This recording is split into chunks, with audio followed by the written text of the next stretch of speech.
Difference in Jesus Christ. In today's gospel, we could see that Jesus was calling Matthew. So, a call for the vocation to do the work of Christ. So, here, we can understand, or Jesus was preaching in the synagogue, and now he was not preaching in the synagogue or in the church, but he was on his way. So, on his way, he was calling Matthew. So, one of the commonest ways of a rabbi was to teach and preach as he walked along. So, as he walked along, the disciples will group themselves around the master and listen to the master as he walked and talked or preached with them. So, this is how Jesus was moving around and he saw Matthew and he called him. Okay, so Jesus called him. So now coming to Matthew. So Matthew was an hated person. How? He was a tax collector. Tax collector in the sense collecting money from the people, and for which they did not work. They don't work for that money, but they collect money from the people. People never knew how much they had to pay. Whatever the amount the tax collector or tax gatherers asked them, so they would pay that particular amount. So these tax gatherers or the tax collectors, they would extract from the people as much as they could collect and line up their own pockets out of the surplus that remained after the demands of the law had been met, which means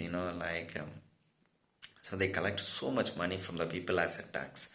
Okay, but there is a demand from the part of the law that certain amount has to be collected from the people, and these people beyond that particular amount which is prescribed in the law, they collect the money and they put it in their own pockets for their own spending.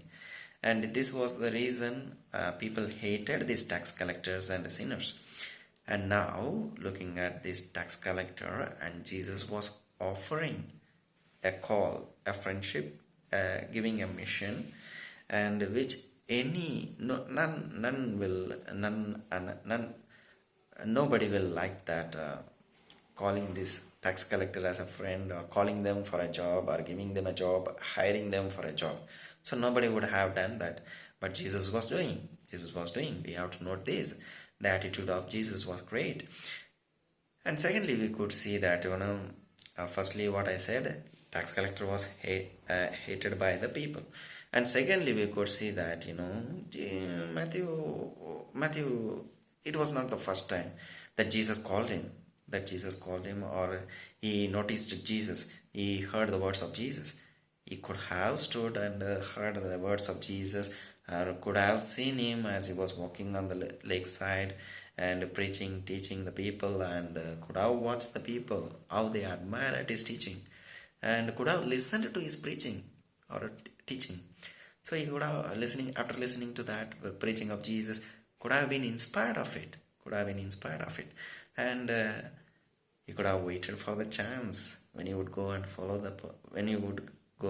talk with Jesus, or go and follow him and give up this the work or the job that he was doing under pressure, because he was not the owner.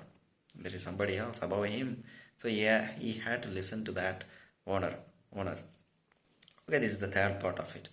And second part of it. And thirdly, we could see that of all the disciples, Matthew gave up the most, because that the other disciples who were known as fishermen were fishermen. So for them, giving up their own job, they were the owners. They were not under somebody. That they can go out and come. Very difficult to come back. They were the owners, if they are following Jesus, and anytime they can come back and resume their work, resume their work.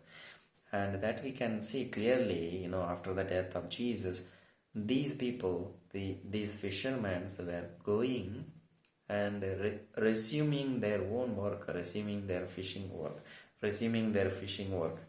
And so they were not they were owners of their own business or professional jobs they were doing. So for them, it's not that much they have given up to follow Jesus or to do what Jesus was teaching. But Matthew, in the case of Matthew, he gave up his own job, the luxurious life, the pocket money, whatever that he was gaining, and he cannot again resume his job because he was working under somebody, higher authority, who is someone is above him. So he was working them, and he gave up everything for the sake of Jesus. So this we have noticed, dear friends. And fourthly, we could see that what was that this Matthew has got certain things. What he got clean hands. How? If he was a tax collector, he were to be tax collector again, then he had to collect the money, extra money. So his hands will not be pure. He will not have clean hands. And now in giving up that and following Jesus, so he got clean hands, which means good heart and free of mind. There is no pressure under somebody. There is no someone above him to pressure him, collect so much taxes and do not give anything, or don't leave the people but collect all the taxes. So like that, there is no pressure, there is no mental disturbance. So now he is at rest following Jesus.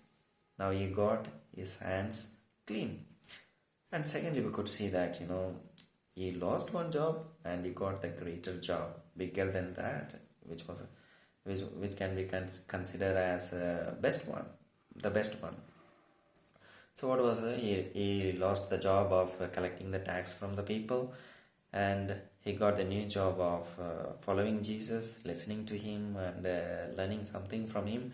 So the scholars say that Matthew did not leave his pen, which means, so as a tax collector he has to write it down how much tax he has collected from the people, and then once Jesus called him, he left everything but did not leave the pen.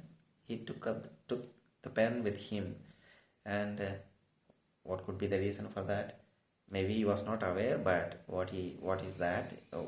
That is, he was the first one to write a book on the teachings of Jesus.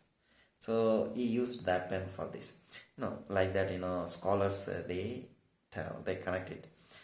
And overall, when we see this gospel of today, so what we can learn is that there is a call from Jesus, there is a call from God through Jesus, and that call is being perceived, that call is being indicated to us or made aware to us by the Holy Spirit, dear friends. So as you see this Matthew, or this great man Matthew, the tax collector who became a good man, though he was a bad man before, and became a good man and changed his life, gave up everything for the sake of Jesus. So dear friends, are we able to give up something, at least something, for the sake of Jesus? Something that you like, something you are so much interested in.